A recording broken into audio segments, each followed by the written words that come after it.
I think what really, really motivated me, and this is in there too, is when I went to buy my apartment complex here in Texas, it was because a bank came to me and said, "Hey, will you manage this?"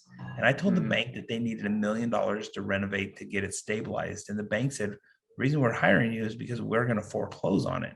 We don't want to mm, put any more money in this deal." So I said, "Well, I know I'm going to manage it for you as a bank, but why don't I put up the $1 million?"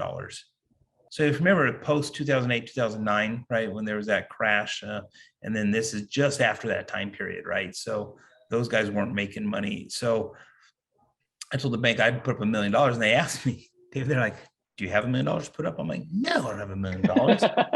I run a property management company, and they're like, right. "Well," I said, "but I know people that do, right?"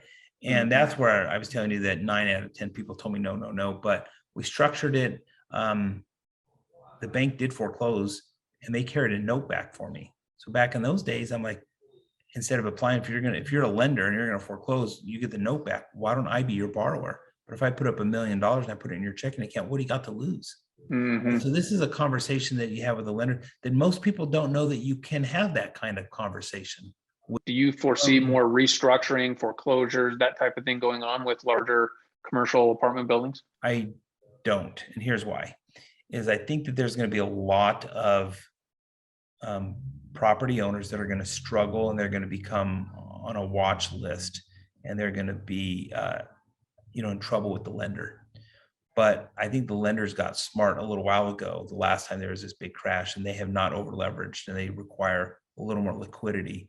I think what's going to be is an opportunity to recapitalize a deal, Hmm. right? So I don't know that it'll actually get foreclosed on. Maybe it will, maybe it won't. I mean, during COVID, a lot of apartment complexes got foreclosed on, right? There just wasn't rent and occupancy, and it happened to the best of us. So it does happen. I think that there's going to be investors that will come in, step in a deal before it gets foreclosed on, and get recapitalized or restructured or rearranged with the bank and new fresh capital Hmm. uh, that'll make the bank feel better. But I don't see this big, massive foreclosures coming across because there's still a demand for housing right Yeah. now.